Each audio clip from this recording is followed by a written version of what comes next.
Oh, yes. Hello. Um, we're doing this again. So we didn't die because we kept breathing, and now we are back. If this ever sees air and doesn't get lost by Max again, who's my guest today. So hi, I Max. Hi. I'm also not dead. He's also not dead. I like to introduce my guests with a insult or backhanded compliment type thing. I So would like to say a big thank you to all the fans who waited for a new episode. yeah, You've yeah. been clamoring at us. You know, I we've been know. getting messages nearly nightly from my mum saying, "When are we going to come back?" So here we are, all of you. It means a Solomon, when are lot you that you care. Solomon, when are you gonna go to your room and leave me alone? Get that Max guy back in. Yeah, yeah. No, I mean, no, that isn't what was happening. No, we had No. an outcry of voices saying for us to At come least back. two. Yeah, at least two, at least Yeah, two. So I want to give a shout out to all of them, um, because without you guys, we wouldn't be us. that's true. That's true. That is Um very true. uh Okay, so today we have a very special topic in mind. After much debate on what the We're Not Dead special would be about, we finally came to a consensus about a deep ethical discussion, mm, which I know you'll all be very excited about. Because if there's something that I know the general audience for any kind of online discussion is, it's ready for a reasonable, mature, controversial discussion, because I just know people like to have their own rational arguments and don't think little of people as long as they're presenting their point and not point presenting their point validly, you know. yeah, So we are that's true. doing, yes, everything we say is true, and if you disagree, you're wrong. So we're doing based on a true story. Max, would you like to elaborate on that one? So we're not dead, the special. So we're going to talk about stories that are made mostly about dead people. Yes. Um, if you're in a piece of media and you write on it, this is based on a true story, or you include a real person, what's that about? What are you doing that Yeah. for? Well, I mean, if you're so interested in the real person, visit their grave. Why do you have to? What's that about? We're not doing non-fiction, so biographies of people. No, I mean, that's documentaries are probably very different, aren't they? yeah. I feel Uh, like that's more trying to report fact. yeah. I Um, mean, I suppose docudramas fall into this though as well. I would like to So, point out, we have at least 30 fans because do we? I'm looking at our channel now. We have 7 subscribers, Wowza! uh, and we got 27 views on episode 1. Isn't that great? Wow, at least 30 fans right there. How many were Turns you? out, listen, not many people were that interested in an hour and a half of conversation about ancient Greek epic poetry, but Max watches it for comfort, he told me earlier. He goes, it's got 13 views, but about 5 of them were me. Because I go in it and I check the comments and I see I'll do it now. That's the 14. There's still no comments. do you want to, maybe you should write a comment. I don't know. I'm not writing a comment on my own bloody video, am I? Okay. I mean, you I remember once on an old channel I had, I made a video and you commented on it, but not under your own name, so I didn't know it was you. Do you remember this? I heard Um, you. Yeah. because it was back when I was really little, and I had this really kind of brand loyalty to a mega corporation, that being Lego. And Max would always talk about the disgusting Lepin as a cheap cheaper alternative in price and value, and price and quality even. So I think I was doing, it might have been a Lego related video. I just got a comment in the bottom from the Lepin Ludicator. Yeah. What was that? It was just, this guy should Something like really that, yeah. talk about Lepin, and I knew instantly it was Max.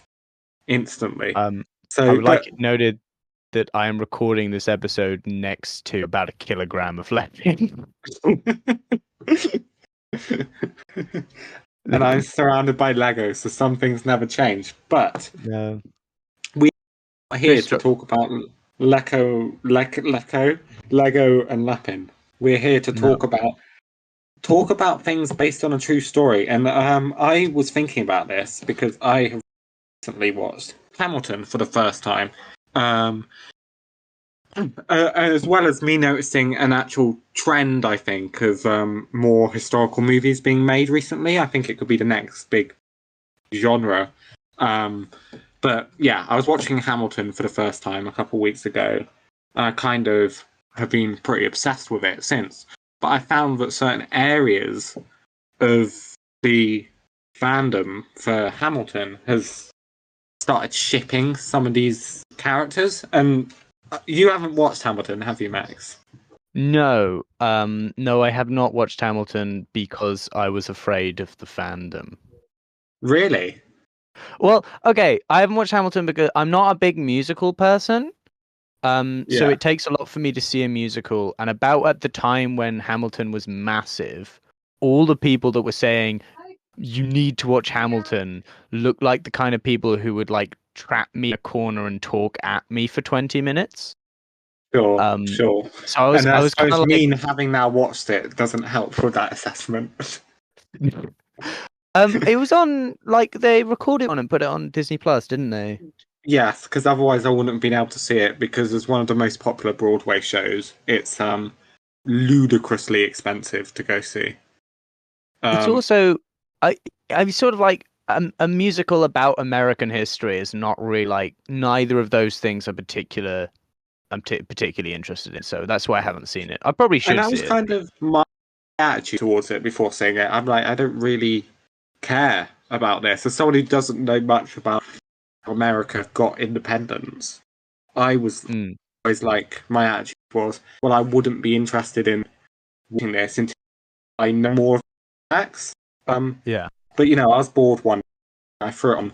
But one thing, so to give you some background on Hamilton, Hamilton is a person, a real person, um, and it's telling his story, Alexander Hamilton's story.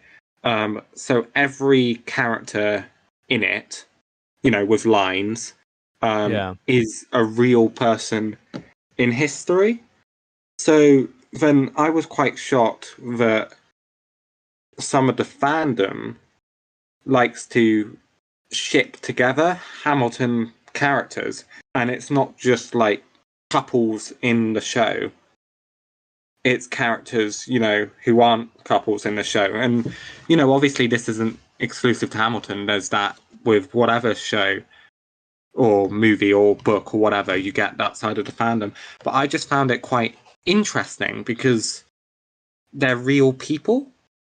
Mm, Um, and then that kind of got me thinking on a larger point about it because for a lot of people, for certainly me, like my only knowledge of Hamilton as a person comes from the show about Hamilton.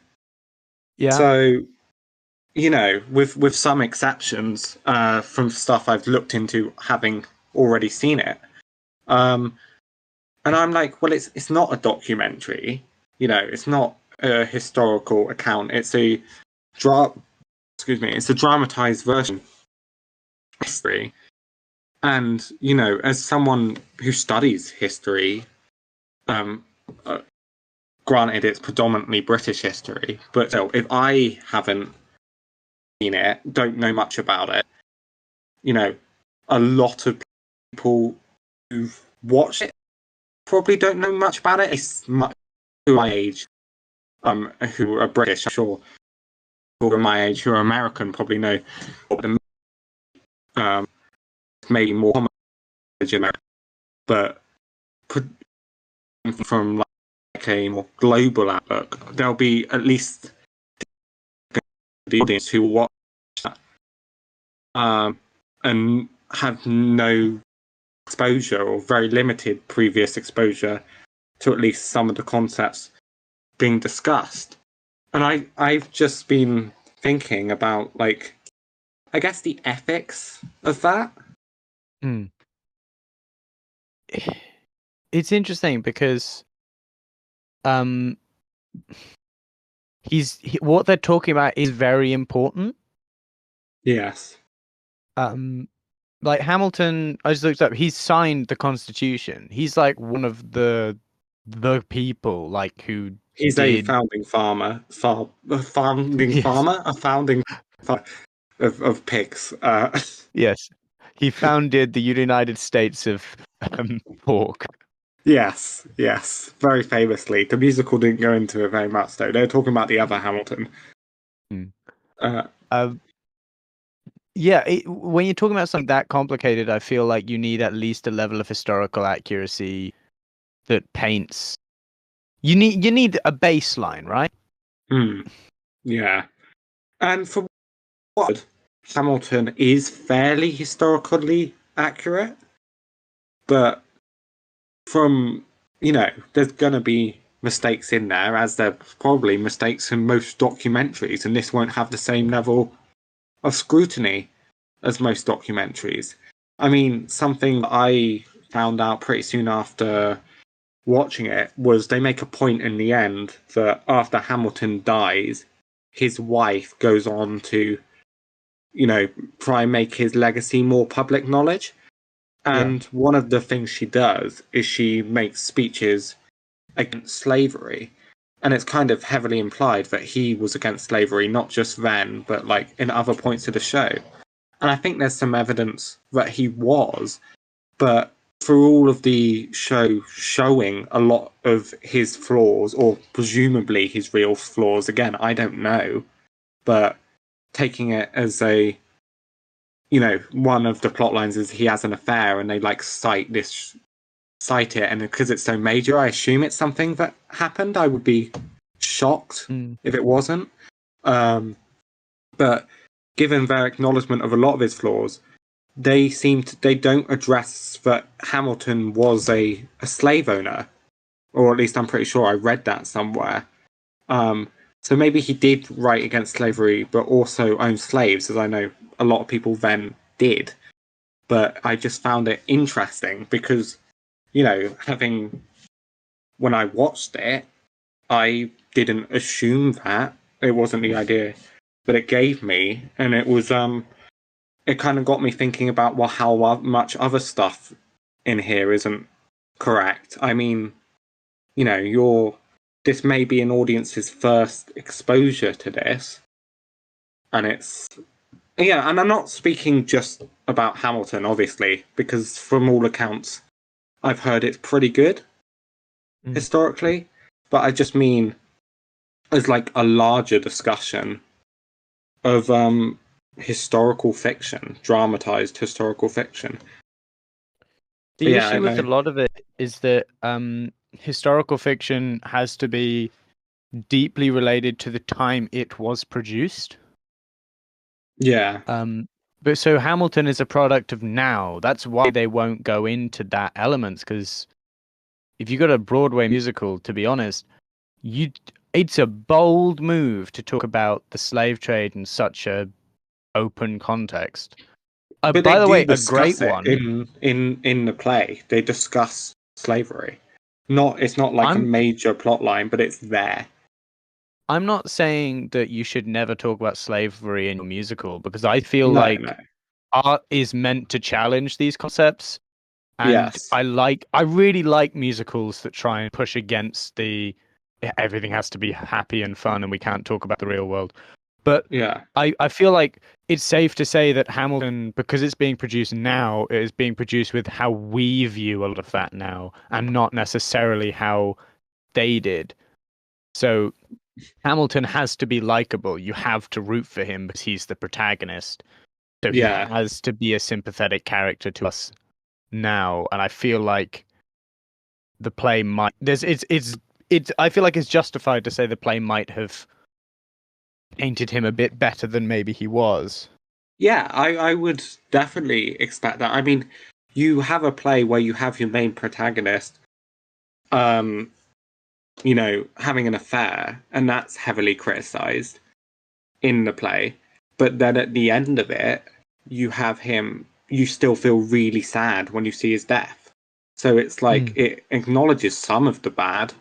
Perhaps maybe that was one of the worst things he did, other than owning slaves. But you know what I'm saying? Like, maybe that was Yeah. one of his biggest controversies at the time. But there's definitely a flavor of, you know, he's the one on stage all the time. You don't want the audience to hate seeing him. So you have to paint him a certain way. But yeah, It's really yeah. it's It's interesting. But this isn't a point exclusive to Hamilton. I have other things I want to bring up, but I just interrupted you, so please go on. no, I was gonna sort of bring us a little bit away from Hamilton anyway, but you go. I'll say my thing in a minute. Well, I was going to say that even, because Hamilton, by all regards, is considered quite highly for historical accuracy, but something else I'd watched is The Greatest Showman. Have you seen The Greatest Showman, Max? I have seen The Greatest Showman a couple times. Yeah. So, P.T. Burnham, who's the main guy in The Greatest Showman, is kind of presented She's quite positively, I'd say, Yeah, throughout he's it. an awful man. In reality, he was a disgusting human being. Um, and then Interesting though, once again, the only thing in the film that they raise as a criticism of P.T. Barnum is the fact that he has an affair. yeah, and even that affair in the film is like very much someone kissed him and then he broke it off. It wasn't like Mm. you know, it wasn't. It was like on the affair spectrum, Yes. uh, the scientific spectrum of badness of affair. It wasn't The like affair scale. yes, it wasn't like one of the worst affairs. But they do criticize him a little bit for some of his lies, which is something PT did. When he was putting on a show, he would lie or embellish the truth quite a lot. Um, but it was always kind of undercut with these are just these, you know, highbrows looking down their noses on something that's bringing joy to the masses. But it's like he was not a friend of those with disabilities. He wasn't, someone Mm. who he gave them a platform, but he also used, manipulated them, and lied about them, and pushed a lot of racist and ableist stereotypes. He kind of made them a lot more prominent, Yeah. And then here we've got a film which, by the way, I quite enjoy. I don't know about you, but I think again, not one for musicals, but I do like I appreciate the spectacle.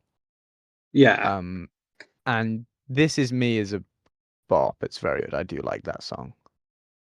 I yeah, know it's and like everyone likes it, but it's a good song. yeah. I mean, Um, I say I like it. I'm not like a super fan. I don't think it's a masterpiece. I think it's very, average for musicals. why have you got all those Personally, Hugh Jackman posters in your bedroom then? This is his top hat. that just that's for something different. But I, you know, I think Yeah. that I liked it in the sense of turn your brain off and have some fun. But what you are also doing is you're telling a story, mm, presenting it someone who did some vulgar acts by today's standards in a today fashion, but you're not like telling the story to criticize him and criticize the man who started the modern circus. You're doing it to kind of idolize him quite a bit. You know, I don't understand why they made it about at that point when you're removing it that far from the truth. Why don't you just make it fiction? exactly. Why does it? Um, Yeah, why does it gotta be P.T. Barnum? Why can't you just make it some random fictional other person? and the reason is probably because it will be more popular if it's a real person. Would it though? Because this is where I would contend that I'm fairly certain no one knew who P.T. Barnum really was. Before this. That yeah, I mean, sure, like it's a name, and there are people who, I get if you anyone who knows anything about circus, you'll know him.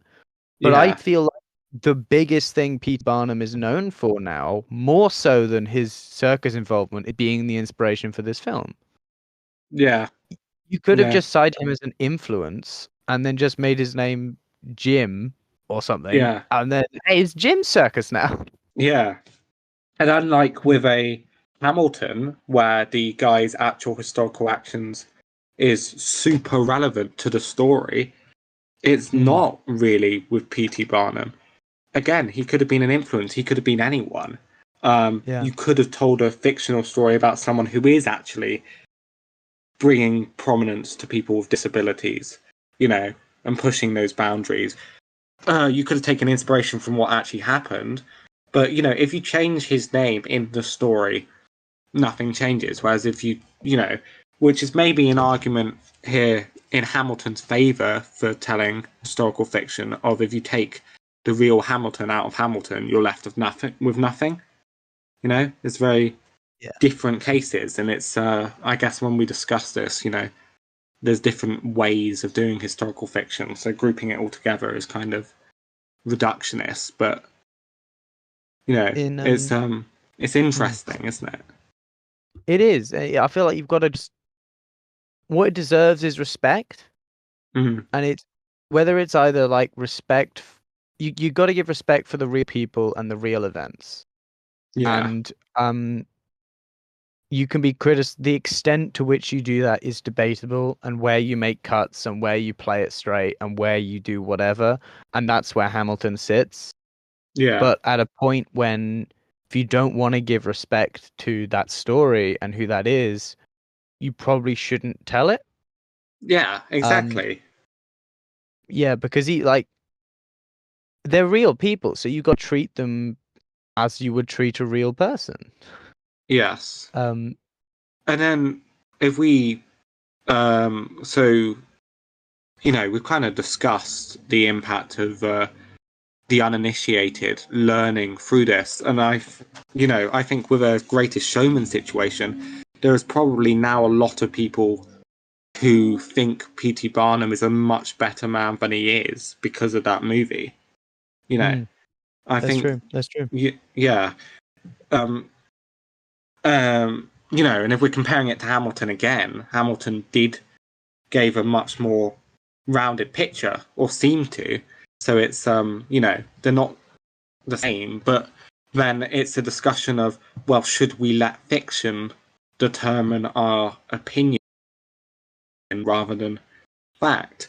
And then I would argue here, this is where my argument is if you say no to that, then you also then have to weigh up what is more important, having the majority of the public more aware of history, or making sure it's the complete right history. Mm, Do you know what I mean? that's true. No, that's a really good point. So Um, if you say, just to explain, I don't know if I worded it very well, but if you say, you know, we shouldn't be telling historical stories because we might shape people's opinion based on a drama, then you would also be saying it's less important to educate the public on history than it is to give them the wrong opinion. And it's like, I was just going to ask you, where do you kind of stand on that kind of debate? I guess I feel that um, you cannot ignore what the past is and what it has done, Yes. and to deliberately not tell the stories of these people is awful. Mm, Um, the point of studying history or reading a history book is that um, you learn from it, and you look at who these people were, and you try and relate and see what they've done and see how that relates to what you're doing now. And people are fascinated by it. So I think it's definitely more. I think it's more important that we should be telling these stories, but you've got to tell the stories. And at a point when Yes. you're not telling the stories of history anymore, um, there's a line you can definitely cross where it goes from dubious historical accuracy to that is so far removed that if you changed all the names, it would bear no resemblance to the actual historical events. Yes. Which is where And I when think it, The Greatest Showman is. yeah, when it gets to that point, you're like, well, actually, I feel like that you shouldn't be doing that. Yeah, definitely. Um, I can point out the best example I can think of a historical fiction that has changed people's opinions of historical figures is the Shakespeare play Julius Caesar. You familiar with this? I'm not super familiar. No. It's about Julius Caesar's assassination. Just Right. before the Emperor Augustus comes into power.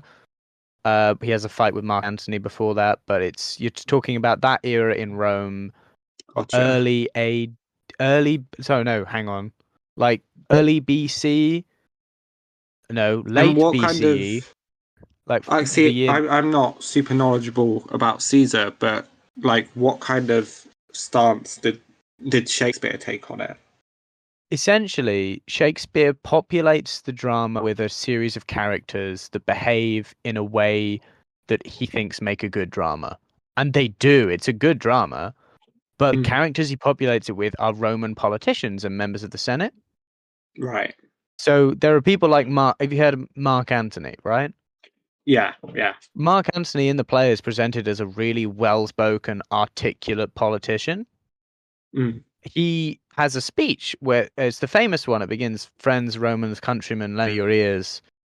And he talks about Caesar, and he riles up a mob. He gets the public people of Rome so annoyed that Caesar's died that he actually turns the tide of um well, he begins turning the tide against his conspirators and the people who killed him.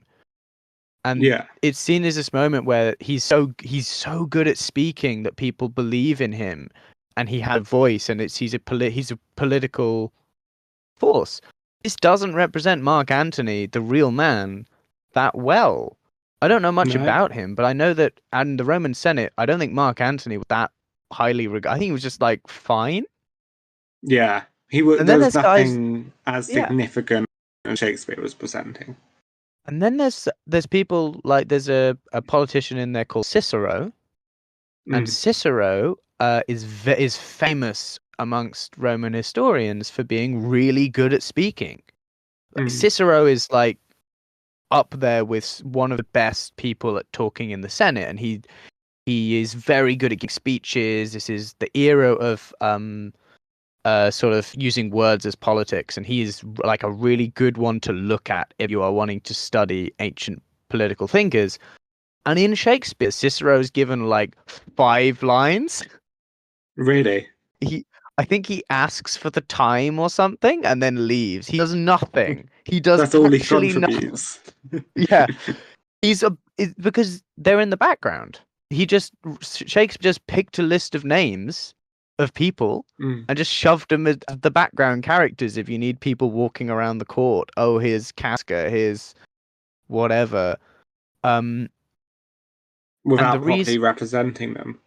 yeah, and most people, their perception. You know why Julius Caesar is famous as a Roman figure? It's this play.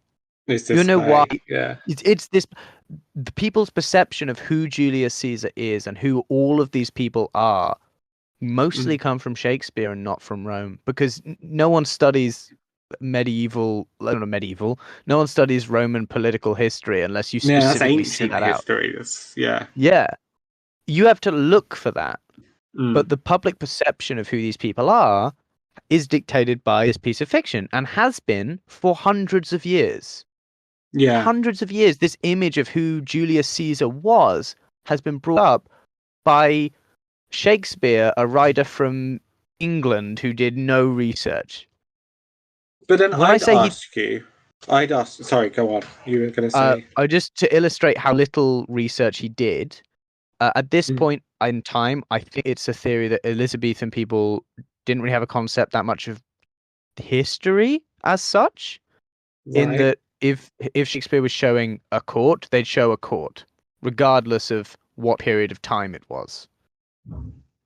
So Julius Caesar looked like an Elizabethan court, not a Uh, Roman one. Not a Also, Roman court. in the play, there is a clock.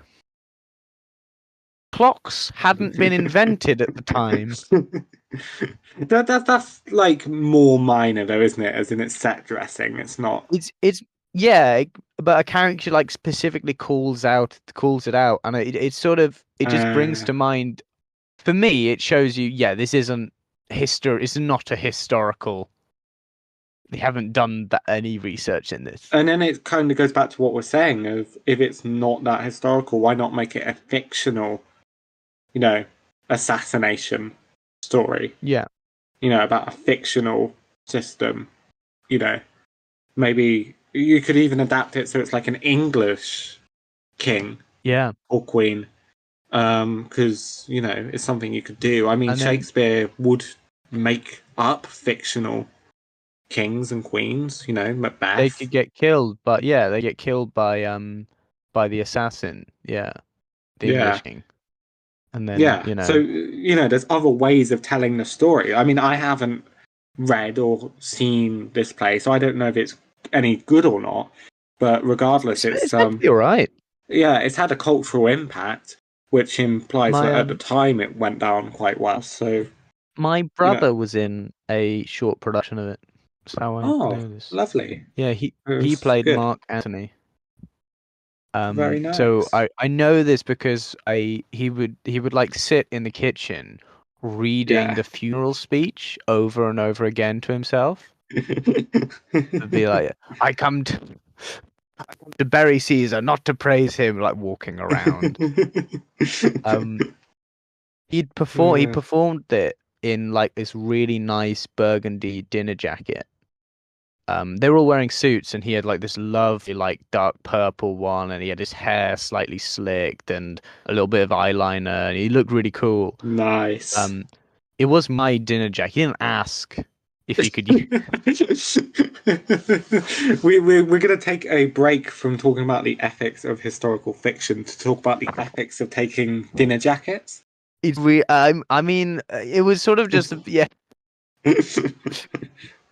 No, but Um, it's interesting you bring up Shakespeare then, because you made me consider something which I hadn't thought about when discussing this before. Is that Shakespeare, in fact, every scenario we brought up, has been a cultural phenomenon. Shakespeare, Great Showman, Hamilton, all of them. At least in our lifetimes, there was a time where you couldn't, leave the house without hearing a song from The Greatest Showman. You know, yeah, yeah. if you remember that time, Max, all those years ago. I yeah. And so Oh, what I was going to say is that now, and it's harder to tell with the other ones, but I assume they could, but particularly we know with Shakespeare's plays, is that Shakespeare's plays had such a cultural impact that they are still very, something which is taught in schools like 300 years later. yeah. So what I was going to say is if they're changing the history for a Shakespeare production, but then that production now has more historical meaning itself, as in it has its own historical legacy, is that an argument for things like this existing? Do you know what I It mean? yeah. It's a way of preserving how people thought about history at that time. Yeah. Yeah. It's like, maybe you could make arguments for how we approach the future, but is it something which maybe we should in too many past productions if they give us an idea of like dramas of the time, shows of the time, Yeah. musicals of the time. Is that more important, perhaps, or is that less important? Does that show, failures in our Mm. culture? I have a lot of ideas to discuss, but I don't know where I stand on most of them. You know. A very interesting debate. Because you can't really say it's right or wrong because when you look at what we don't know what becomes a cultural phenomenon until Until time, it right? does, yeah. Yeah, it Or either like what does or it what doesn't. For stands the test every of time, yeah.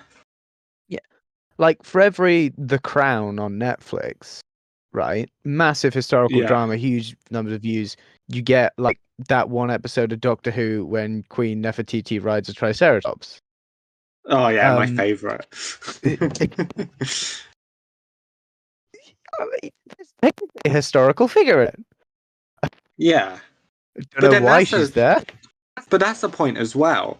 As in, if we're talking about Doctor Who, let's talk about Wild Blue Yonder, where you see Isaac Newton, and Isaac Newton is included for the sake of a joke. Hmm. Well, where do we discuss that? Because we can't look at that with the same lens. Isaac Newton, this wasn't something trying to portray Isaac Newton as a man. It was something trying to make a funny joke with something already a public thing about the apple falling on the head. That myth is infamous. It's so famous. And it was Yeah. trying to take a joke with a historical lens. And it's like, well, does it matter then that Newton was of a nicer guy than the actual Isaac Newton? Or, to a different point, was of someone of a different race to the real Isaac Newton? It's like, should we be making jokes? Think, should we be losing historical accuracy for the sake of a joke, or should we have more care than that? I don't know. I found the joke really funny. You know what I mean? It's I think that, in my opinion, you should definitely lose historical accuracy if it's a joke. yeah. It's it, I you know tonally, I think it's really important, right? If you're making something that's serious in tone, like Hamilton, like people hmm. die. It's not a sure it's I a know there is a musical, lot there's of rap comedy music. in Hamilton, but yeah, no, Yeah, I know what but you're it's not saying. what they're dealing with is it's war. It's a serious subject, even if it's a funny way of doing it, right? Yeah, Um, all the bits that you'd criticize it for wouldn't be the comedy because the comedy is clearly fictitious. They're not trying to convince you that's real. yes, Um, there's so yeah, the joke with Isaac Newton. That's no one's gonna go into that and be like, I'm gonna take thinking that that's a away real as a joke. fact Yeah, of yeah. They're gonna think that's they're not gonna say that's what Isaac Newton was like. He yeah. was he yeah he sat under an apple and then got yelled at by Catherine Tate, and Yeah, it's mavity. when I bring up that as a discussion point, I brought it up more to be discussed rather than to actually criticize it. To clarify, you know, Yeah. I'm not against Um. it. I'm just bringing it up because I think it's part of the discussion we're having. There's a. Have you seen the I think it's Canadian, but it might be US. I don't know. The series Our Flag Means Death. It's on BBC iPlayer at the moment. Oh, it's on my list. It's on my list. I think it might be New Zealand because it's I know. Taika. Yeah. It's. I know it's got massive New Zealand. I think you're probably right. It is New Zealand, but I think it was just maybe it was just filmed in Canada. Maybe it's filmed in New Zealand. I don't know. You're probably right, New I Zealand don't people. There's a lot of New Zealand accents in it. It's quite confusing to work out where in the world they're trying to set it. know. Are we in the Caribbean? Are we in England? Are we in New Zealand? Yeah, It's a comedy, right? It's a comedy about yeah, Blackbeard and about Stede Bonnet, who are two real pirates. Those were real people. It yeah. has got actually nothing to do with the real lives of those two people. But people aren't They have, watching it thinking it's an accurate portrayal of those people. yeah. Here's the Yeah, question I put to you, though, right? sure. Um, so Taika Waititi's portrayal of Blackbeard is obviously a quite a funny take on on a real person we know. we know Blackbeard, and what Taika Waititi would do is subverting that, and he's doing I think it's quite funny, version of who that is. Yes. And we know that he is being, um, we know that's fictitious. But not Yes. many people know that Stede Bonnet was a real man. Sure. I didn't know that. The only reason I know Stede Bonnet existed Mm. is because of show and because I listened to a podcast about Blackbeard a while back. Um, Right. he was, I think it was his, like, a member of his crew, and Blackbeard ditched him at some point, but he is Sure. a person who is written about. So most people's understanding, therefore, of this real person aboard Blackbeard's crew is not his actual relationship with Blackbeard, but his fictitious relationship within this show, which is massively different and really comedic and funny and like. And I get the point you're gonna make with this is that if it's someone people aren't already aware of, like a Blackbeard, who is Mm. fairly common knowledge, should their what brings them into the public consciousness be so fictional? Is that what you're gonna kind of? Yeah, it's not like the show ever addresses Steed's real life or But that then he was a real person. You I could would watch it and believe he's fictitious. sure, but then I would counter that argument to you with should someone who's trying to should someone who's trying to put on a comedy and wants to include real people have to deal with the baggage of, like, it's not Mm. Taika's fault that we don't know who. So should it be Taika's job to teach us when he's clearly trying to put on a bit of comedy? I don't think it should. I don't think it should at all. I just think it's I don't think it's necessarily wrong what they've done. It's just a thing. It's just Yeah, interesting no, that. I don't think we're both bringing up ideas here that aren't necessarily what we believe or such, but just to be discussed. But yeah, I get what you're saying. It's it's interesting, isn't it? There's a lot of grey in this. You were talking about shipping characters earlier, about shipping real people. Yeah, Um, I mean, it comes along the lines of here's the thing, because I'll bring it up back to Hamilton because that's a example I can look at as something recently in my mind. So Hamilton, as a lot of particularly stage productions does a lot of colorblind casting. So it is mm, um, it's a very ethnic cast playing all white characters, all white real people, but the characters are portrayed by actors of color, which you which know, is probably pretty smart. It's pretty good. Get some yeah, and it talented actors there. yeah, and it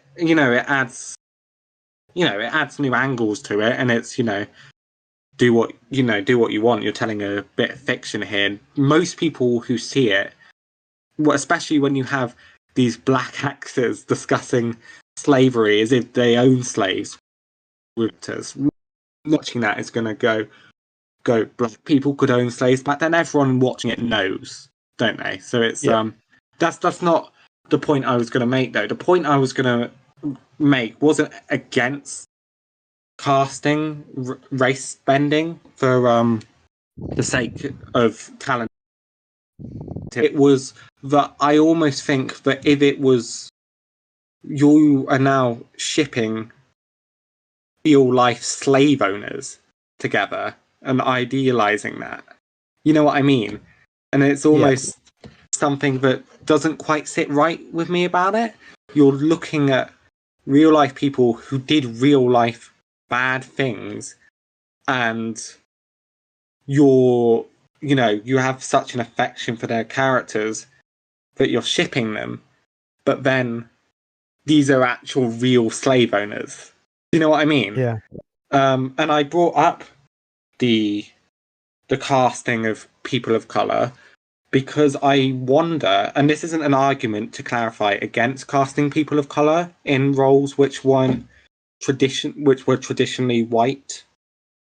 it's not an argument against that. It's just I just find it interesting to if they were white, having given that some of them discuss slavery in the show, would it be something as easily shipped? That was what I was gonna ask you.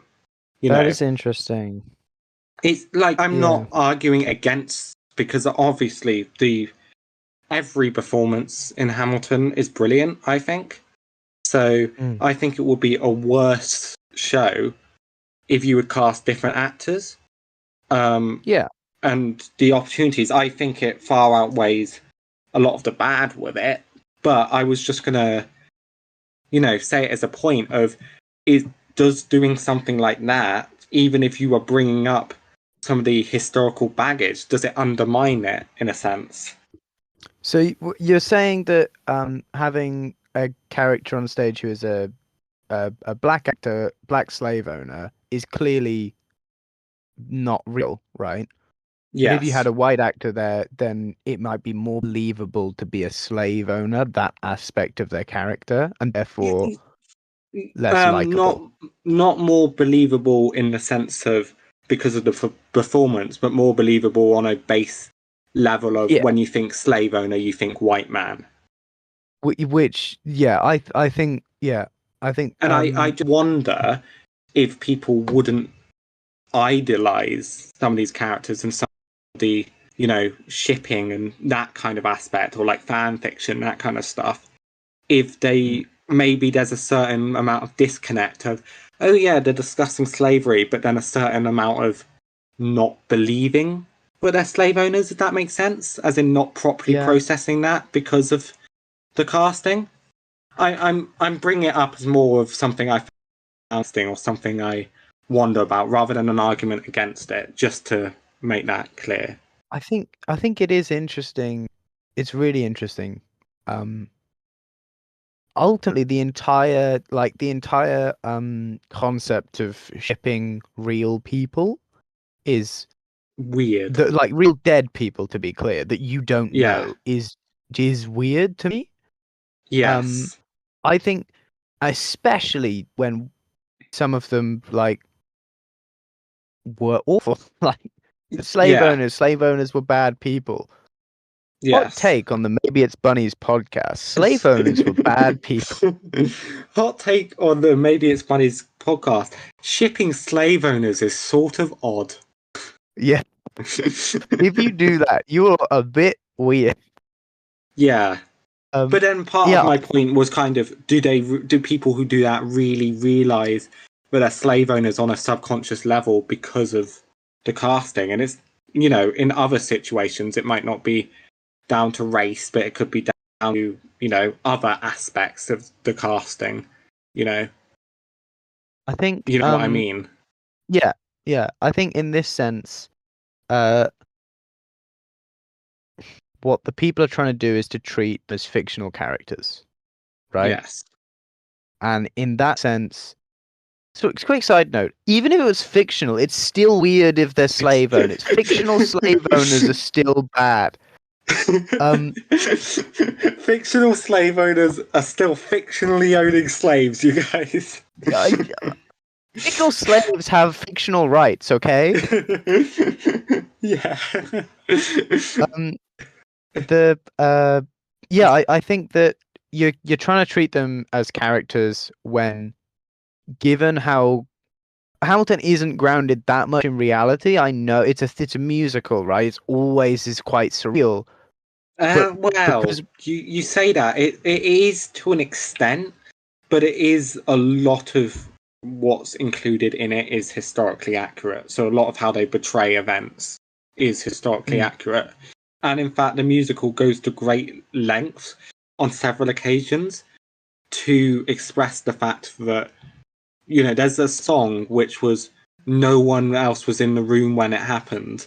And it's discussing the fact of, well, this is kind of the outcome of what happened, but no one really knows what happened because they weren't there, sort of thing. It does go to there's lengths to say when there's a historical event which is debated among historians, they will say so in the show. there's one line where, when I told you Hamilton had a divorce, when his wife finds out, his wife is singing. She goes, "I'm taking myself out the narrative," as she burns letters from him, and she goes, "Let future historians argue about how I reacted." So it is. That's quite So funny. yeah, it is. It's really cleverly done as well. So it is surreal in the sense of it's a musical. In real life, you don't have George Washington singing, but Yeah. but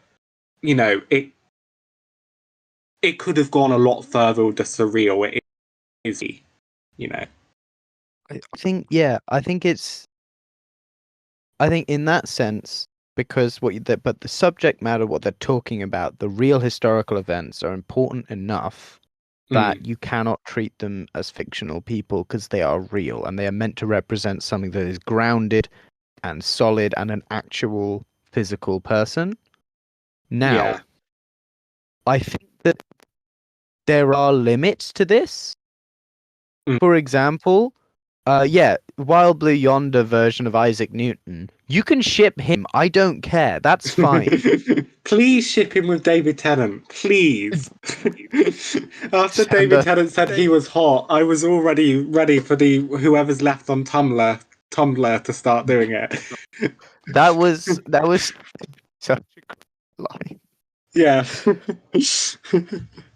I sorry, we'll not talk about I'm not getting sucked into a debate over David Tennant's new the 14th Doctor being LGBT. We'll talk about that another time.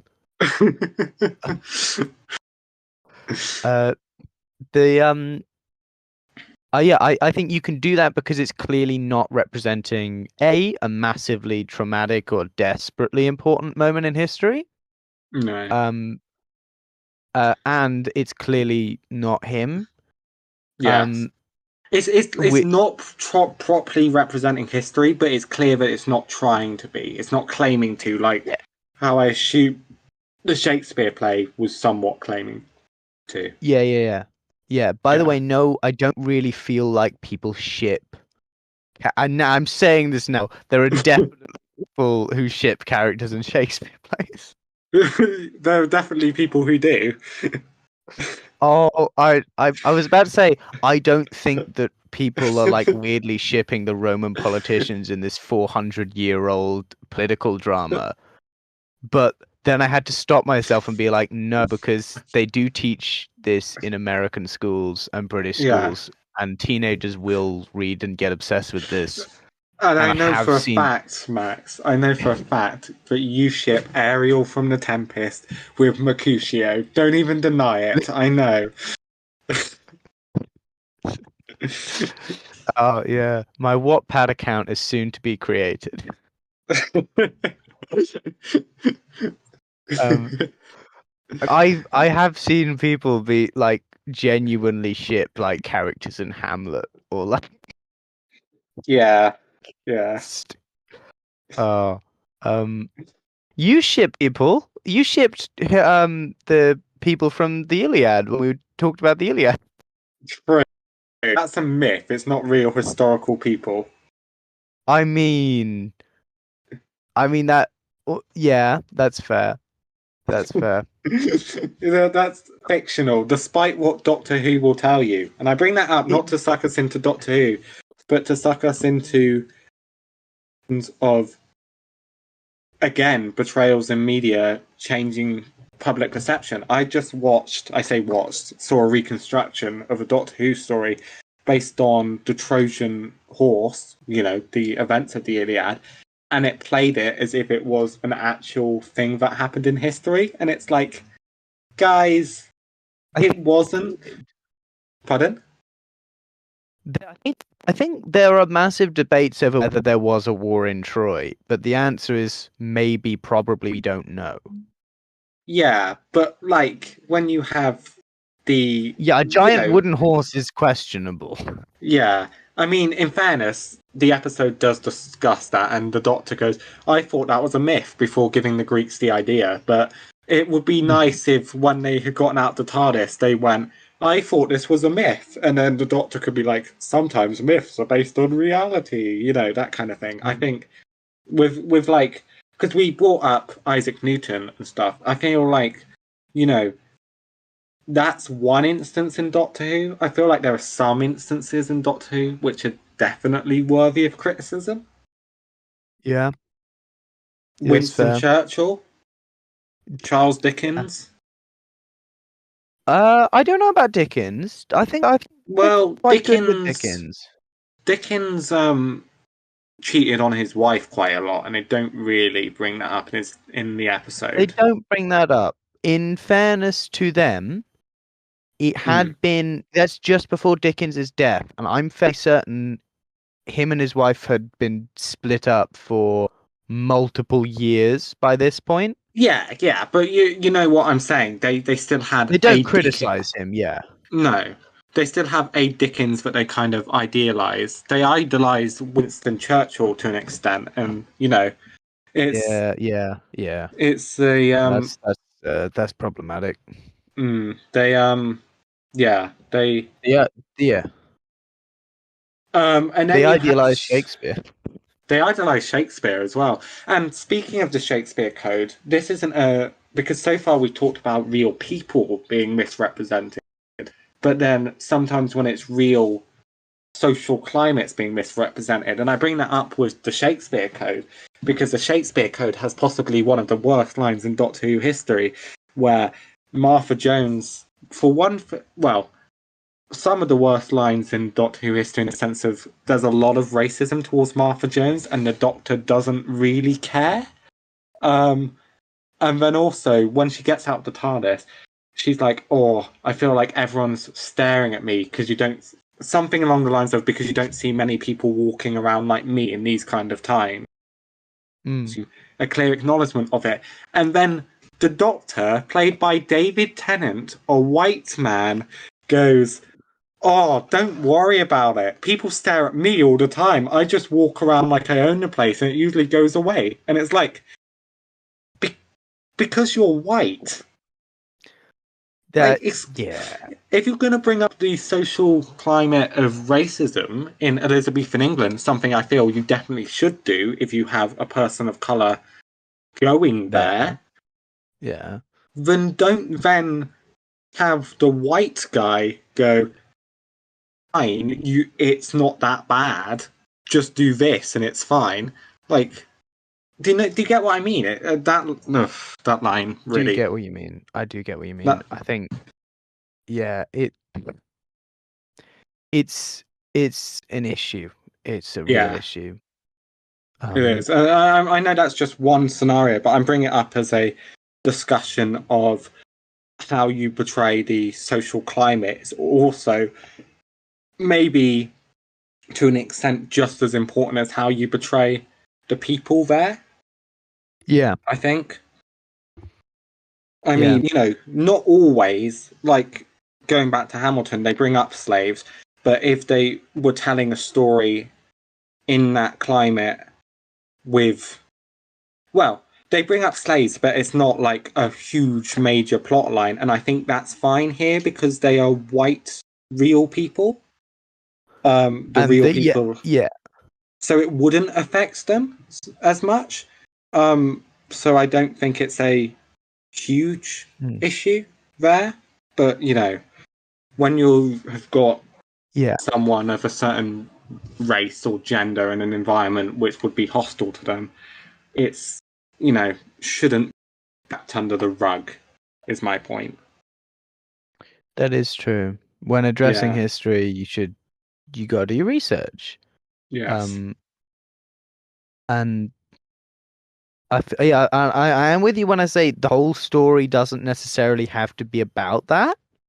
No. No. Because I'm not saying there's that. a whole world of like Hamilton is what 1700s. When did America get freedom from Britain? It's 1776 Yeah, to okay. There's like yeah. There's a Hamilton's whole death. So 1780s, 90s.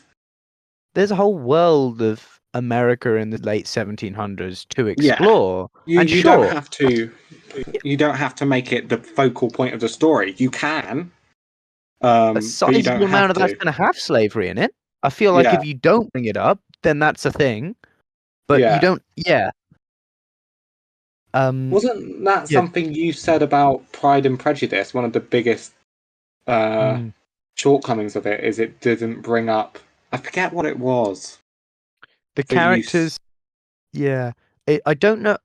Is it Pride and Prejudice? I know something that Austen does, but some of the characters are rich, and the reason they're rich is that they own land in America, Right, and it's and it's never quite explained. They never explained that the land they own in America are plantations. right, Um, but it and would have it's been. short. Yeah, yeah, yeah. Uh, I don't know. I can't say if it's Pride and Prejudice specifically when this happens, but I know it definitely happens in a number of Austen's works. oh, so it's not exclusive to the one then. Well, it's sort of. This is the really interesting thing, Solomon. Austen isn't writing historical fiction. She's writing fiction. If you want a rich Yeah, character to have wealth, just have wealth. Either they've got to have old money, right? yeah, Or new money. And both of those scenarios, they probably have investments in Empire. yeah, Um, yeah. That's a really good point as well. Yeah, she's just writing fiction, not historical fiction. but Yeah. if you try and tell a version of Pride and Prejudice now, in Mm. today's culture, you have to make that decision about whether you want to portray the time and address these issues and bring it up, or whether you want to portray the story that Austen wrote as she intended it, where she doesn't bring it up. Mm. Yeah, see, it's difficult, isn't it? It is. That's a It's very. There's much more of an argument portraying the time properly as there is with than there is with historical fiction. I would say personally, Mm.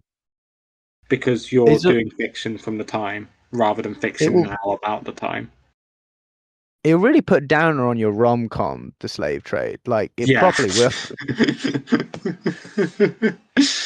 I Uh, mean, I think the biggest problem with the Barbie movie is when yeah, they say get your new Depression Barbies, and where you watch BBC's Pride and Prejudice for the sixth time, and they don't bring up the racism in the they time where should. Pride and Prejudice is set. They What are you should doing, in that guys? like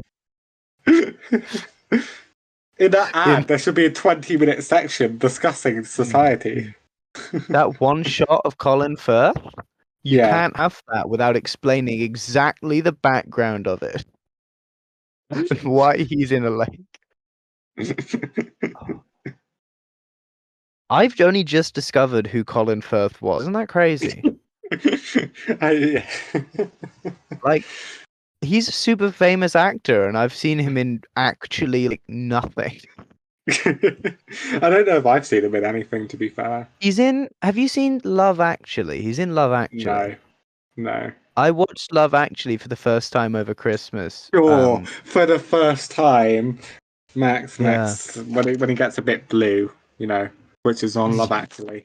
Men are allowed to cry, Max, and if that's how you get your in touch with your emotions, you shouldn't have to hide that to the public. I shouldn't have- Oh, I'm sorry. No, I was really depressed. I put on Love Actually to cry because that was a film I'd never seen before. Don't joke about it. Kate's influence may make lots of men feel uncomfortable expressing their emotions. You've got to do it, Max. You've got to just You own to gotta it. do it. It makes I I actually watched it with my girlfriend because we couldn't think of anything to watch. Um, whatever no, you because say. I know I'd made her watch most of the Muppets Christmas Carol, so it was kind of like Most of. Why did you well, turn it off? she had to leave. Um, You don't leave partway through the Muppets Christmas Carol. this is what I said, but apparently it's fine. She Has she missed seen his it before? redemption. No. She got to the Ghost of Christmas Yet to Come and then didn't see the redemption bit. Wow. I Wow, know, it's wow, like, wow. and so sort of like as returning the favor, or what I call it, revenge, she made me watch. Like, Did you leave partway through? I didn't leave partway through, no, because Max, you are a keeper, my friend.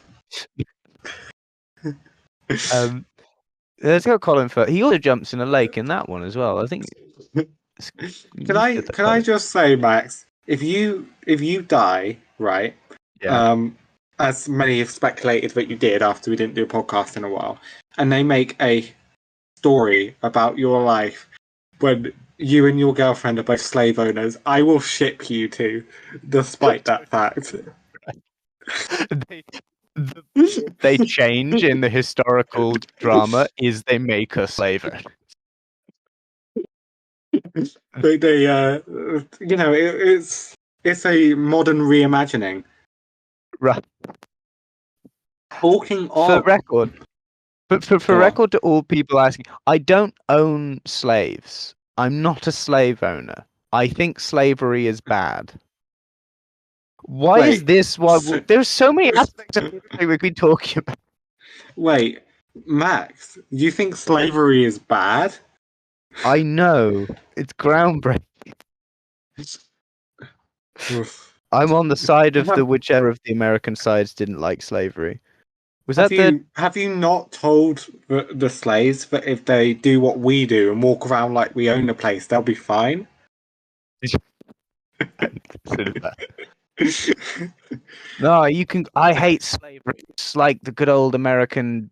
Which bloody side hated slavery? Was that the Confederates? You're saying you're like a Confederate. Which one's the Confederates? Are they the slave ones? I'm the non-slave ones. Max said he's like a Confederate. Cancel him. Cancel him. No, He hates Lincoln. I'm like the anti-Federates. The what are the other The ones called? anti-Federates.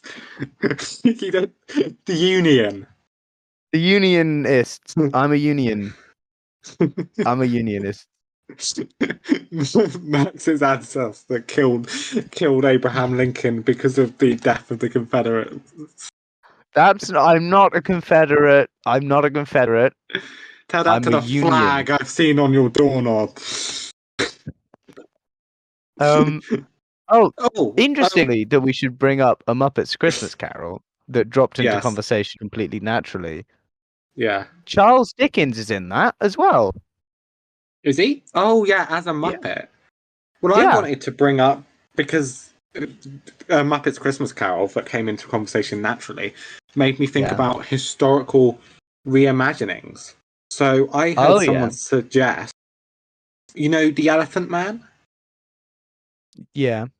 You're familiar with that person, I real person know. in history. Yeah. Yeah. Yeah. There's a Broadway production of The Elephant Man.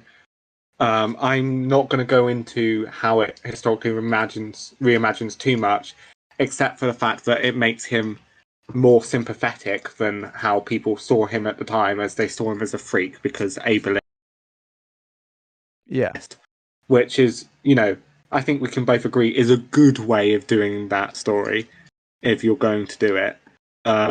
But someone Well, said it would be really interesting to have a production of the Elephant Man musical where and this kind of goes back to race changing, although it's not exactly the same thing, which we kind of discussed earlier.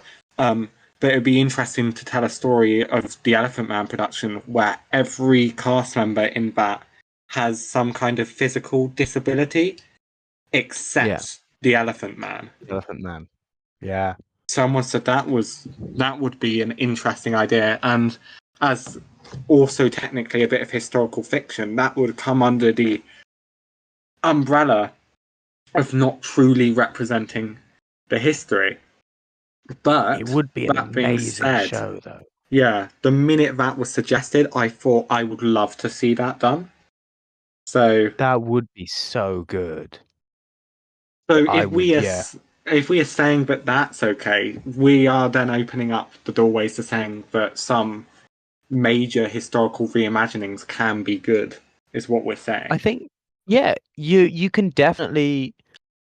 The important thing though is that that is giving it respect, right? Yes, That's the whole exactly. point. There, yeah, you can change history and do it as much as you like, as long as you are keeping true and paying respect to what it is that you're taking it from. Yes, and The Elephant Um, Man is ultimately a story about someone who is prejudiced, who has experienced great mm, prejudice, which would still be in this play. And the play gives opportunity for a disabled actor to play the main character of The Elephant Man.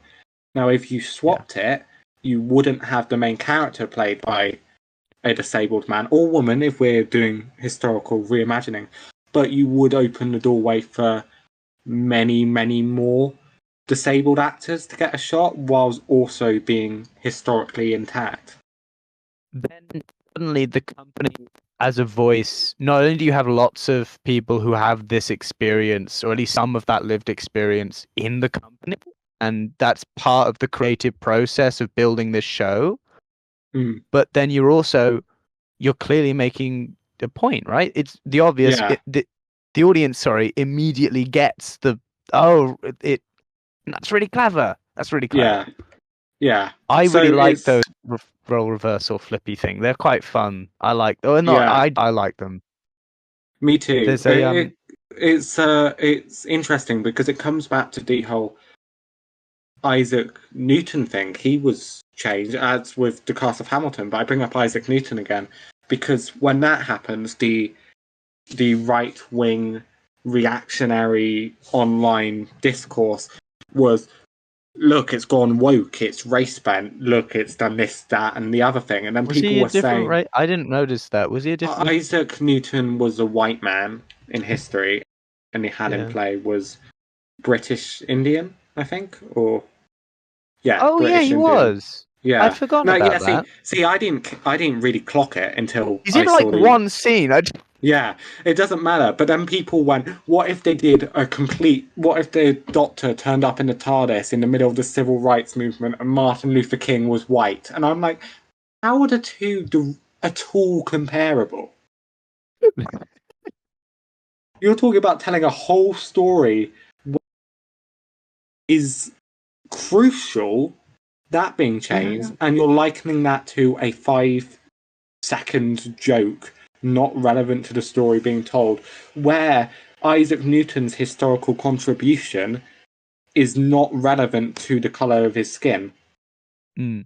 And Martin or Luther his King's gender. definitely is. Pardon? Martin Luther King definitely is linked to the color of his Mm, skin. That yeah. was his whole deal. That was like his whole deal. Whoa, you're saying the only thing that matters about him is the color of his skin? Max, just because he was No. protesting doesn't mean he wasn't a rich person, a rich, interesting person away from that. Well, no, I'm saying something even more controversial than that, Solomon, right? Oh no. I'm saying that I think a white actor couldn't pull off Martin Luther King in a production. I don't Max, think it would it's, work. it's 2023. Equal opportunities, mate. Come on. I think you can. I think a white person could definitely like read his speeches aloud and use Yeah, some of his like quote him and that, but you can't pretend to be him no. because that feels wrong. Just throw on some blackface. It's fine. I'm joking. To clarify, audience, I really am joking. Blackface is awful. Don't do blackface. Unless you're Confederate like Max. I'm not a Confederate. You know, for a long time, the most profitable film of all time was a film where they had where a lot of the most popular films were like very God bless South, the South will rise again. But the most profitable film of all time for like 3 decades was a film where there was a black mass murderer who then made the Union realize that they were wrong for taking down the South, and then the Confederates and the Unionists all rose up in the end to take down Lincoln and reinstate slavery. Sadly, I think there is a large history of racism within the film industry. Yeah, but what I'm saying is that film is genuinely historically significant to the history of cinema, and it's disgusting. This is. Are you talking about I think I know the film you're talking about. Yeah. Because Yeah. I look at it in film studies because, and here's the thing, Solomon. If it's the right one, I think it is. That's the first American feature film. Is it? I am fairly certain that it is. It's the longest. It was the longest one made in the 1920s. If we're talking about the same film, I think we are. and yeah, groundbreaking. No one had ever made a story film that long in America yet. Oh Awful no. film. Oh no. It's so bad. No. I suppose if Oh. you for getting an understanding of like, oh, I'll just double check how racist America used to be. Watch the film, but if you don't watch the film otherwise. We've come a long way since then. Yeah, but yeah, there are still Confederates on this Discord call, so have we come a long way? We've been talking for. We've got to wrap up soon. We've been doing it for an Oh, I hour. had other points to bring up. What the hell? Oh, I mean, we can keep going, but like, I've got it's meant one to be main like thing. an hour. Do you know how many of our episodes are an hour? No. None of them. They're all an hour and 20 or an hour and a half. Okay, I'll bring up one thing. All right, I'll bring up one thing. You can, yeah, go on. Because we've talked about comedy for reimagining. When isn't that okay? When the subject matter you're talking about, okay, there are two factors for me in this. Mm. When either it depends on how awful the subject matter is and how much time has passed. Interesting. And I suppose a third one is like how close to the line you walk. There is Okay. a big thing. You can make comedy out of tragedy and awful things. That's what satire is. That's a huge Yes. history of that. And I think that you shouldn't necessarily always shy away from that, but you gotta let time go. You can't immediately mock an awful thing. Yeah. Um, Okay. What I'll I ask you about then is Jojo Rabbit. thought you were going to bring up Jojo Rabbit. Oh yeah, I'm very I was predictable. thinking about Jojo Rabbit. Jojo Rabbit, I think, Have you seen it? is yeah. Yeah. Um, it's a great example of a film that they're clearly not attempting to be a documentary. They make No. that quite clear. Yeah. And I think that is, in my opinion, I thought that the comedy wasn't offensive. I thought that they kept Yes. it within. Um, A lot of the and comedy was at Hitler and the Nazis' expense. Which hot take? I think it's okay to be mean about Hitler and the Nazis. there is a line though, and it There was is. something. There was my dad pointed this out actually after he'd watched it. Jojo has a friend in it. I can't remember his name. He's sort of like, I think he's got glasses, short Yeah, I hair. know who you're talking about. Yeah, he's So that him. yeah, The joke with that kid is that you always think something awful is about to happen to him, right? He gets drafted into the military. He's wearing yeah, armor that's made of paper. He represents the exploitation of children under the last days of the Nazis regime, right? yeah. As does the main I kid, but yeah, wait, yeah. Um, I would say the reason that nothing does happen to that kid is because that is where the line was. you reckon? I think that if something bad had happened to him, like if let's say he got shot, or let's say he was seriously injured, or something, other characters in the film experience they do die, they get Mm, maimed, they get what anything like that happened to this kid, this symbol of innocence of the German youth, yeah. which by the way would happen. I think probably did to at least a couple of children. Well, I mean, you Um, see in the end that one of them they like from them and go yeah, hug that nice person. yeah, Yeah, yeah. Um, I think if that was that kid, that the audience wouldn't have found that funny. I No, think that would have, no. that's where you draw the line where comedy is at that point tragic. But Yeah, counterpoint, I don't think that makes that offensive to the historical subject matter because no, if because anything, that's it's making it slightly more biting. All it does is yeah. makes it not funny. Okay, here's something I'll say to you is say the portrayal of Hitler in that film Mm, wasn't the portrayal of a kid's imagination of Hitler, but was meant to be the actual Hitler. I don't know if that portrayal would be okay. I don't think it would work if it wasn't his imagination. Where do you stand on this? Like if it's like almost the same, but it's not but his that's just Hitler. imagination. Yeah. I almost think I that's too far. I think if that was, I would be fine with that being actual Hitler if that actual Hitler then clearly did actual Hitler things like kill people.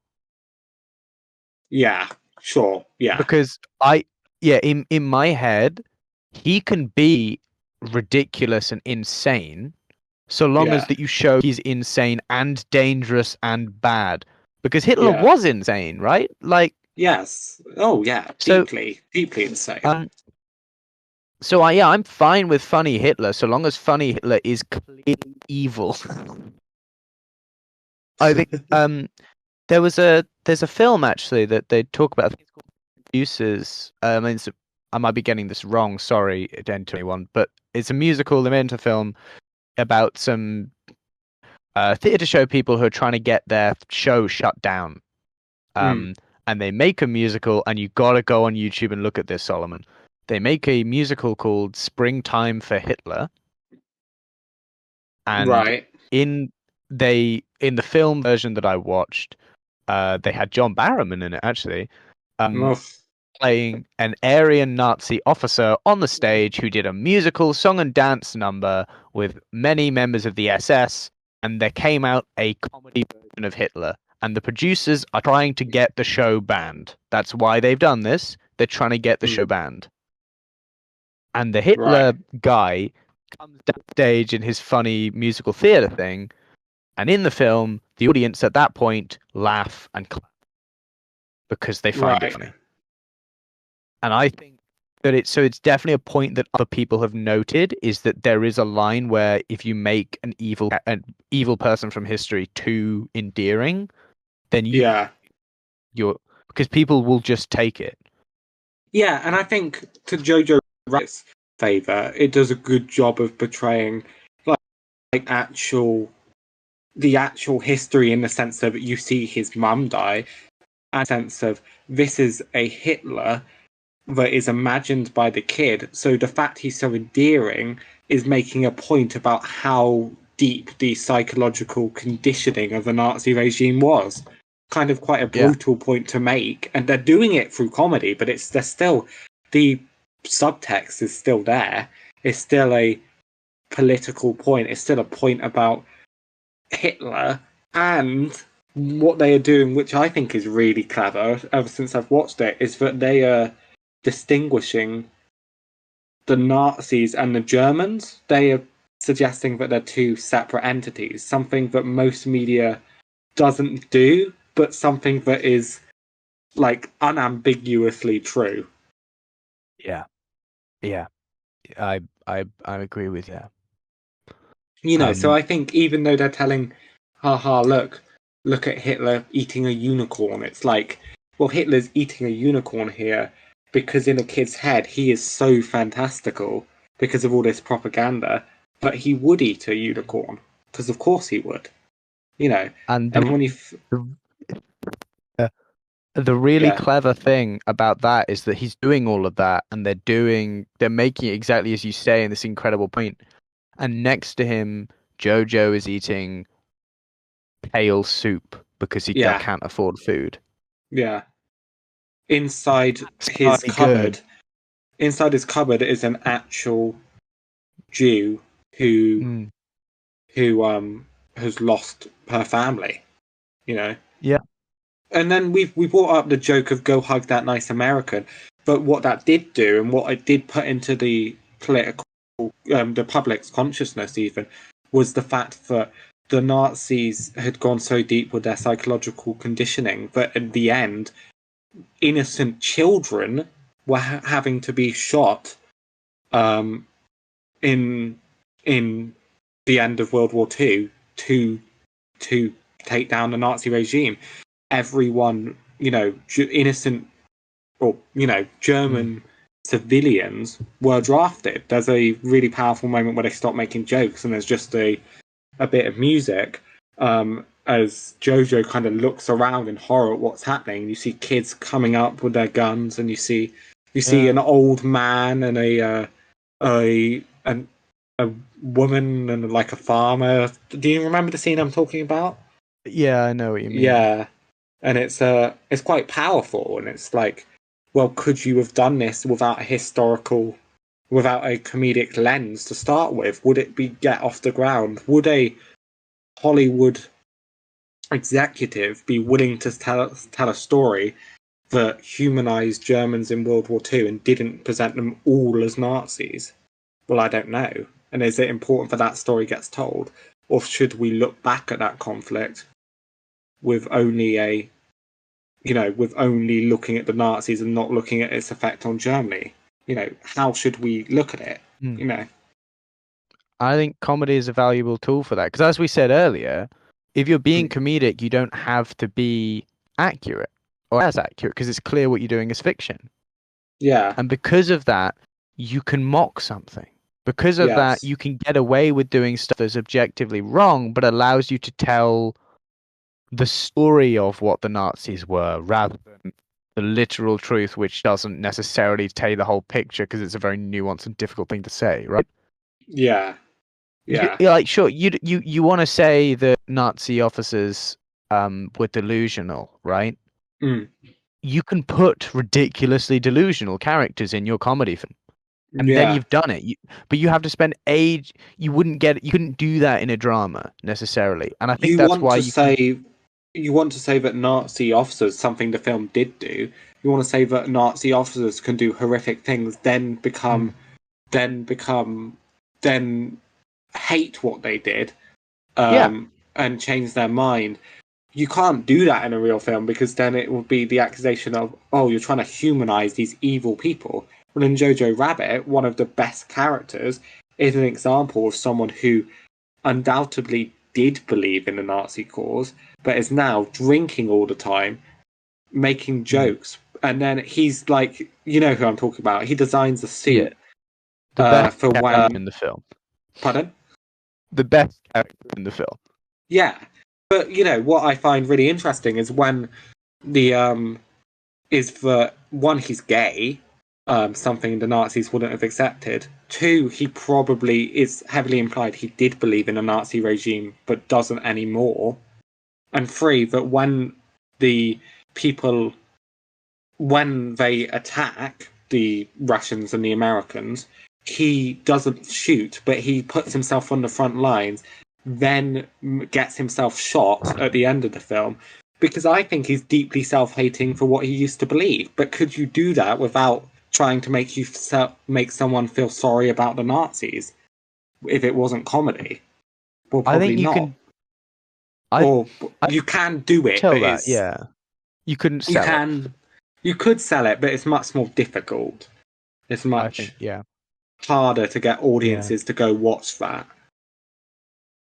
We talked about this a lot. I read books, about it. We've got to wrap up pretty soon. We do. Should we wrap up now on that incredibly light note about Nazis? I'd like to thank everyone for listening to the most light-hearted episode of Maybe It's Bunnies we've ever done. You know what's funny? You said I'd like to thank, and then you cut out. So for a minute, I was so scared you were going to say I'd like to thank the Nazis for giving us this to talk about. I'd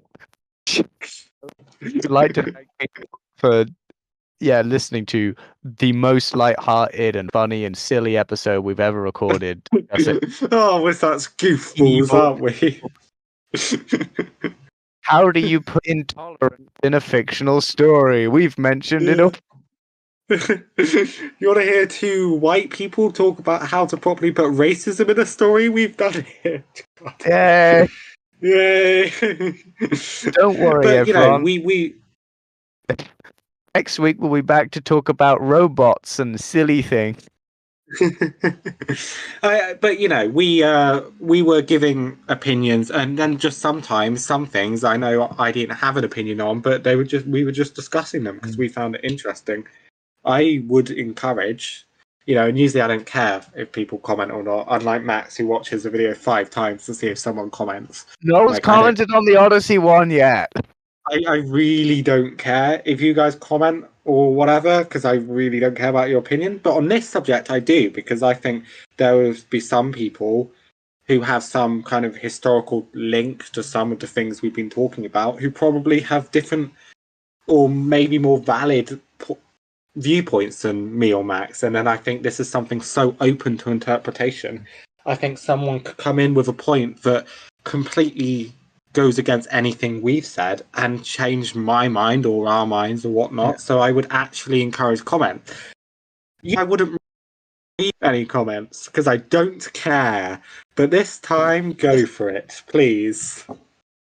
We should have also mentioned, we're just having a chat. We don't actually know all that much about a lot of this. We don't know anything really. We're just making this If up. you're an expert on American history or German history or Roman history or history in Or general, or that actor in Pride and Prejudice. or Colin Firth, you probably know better than us. But then, hey, we don't claim to know what we're talking about. And to be honest Even with if, you, yeah, go on. to be honest with you, I don't think I don't think I care that much that other people have a better opinion of this than me. I was just having a chat. That's nice. Yeah, that's where I'm coming from it as well. We don't claim to know more about this than anyone else. Even if we undoubtedly do. We don't claim that. So, if you disagree with us, that's fine. Or if you have a different viewpoint. I genuinely though, because I'm making a lot of jokes here, I really do want to hear as many viewpoints on this one as possible. We've been going for 2 hours. Have we? Oh Um, god. yeah, comment. Do the sign off. Do the sign off? Oh, I thought this was You've the got to sign off. sign. Oh yeah, well you've got to close. You're the host. You got to close the episode. Oh yeah. Well, we'll be back next week, maybe, or we'll be back in 18 months, or somewhere in between. But we will be back. Um, yeah, and Max, next week's episode is actually going to be very, very good, isn't it, Max? Because we already know what we're doing. Next week, Max will be reading to us his new Wattpad story with Mercutio and Ariel from Shakespeare. Yes, It's going to be it's going to be the world premiere. Before it goes live on WhatsApp, you'll hear it here. It's a scoop. So tune in. I call it a tempest of cats. Now it really blows? No, actually. No. Okay. Bye. Bye. Thank you for taking the time to listen to our show. We hope you found us interesting, or at least so-so. You've heard us talk together about whatever was on our minds. We apologize the conversation was not more streamlined.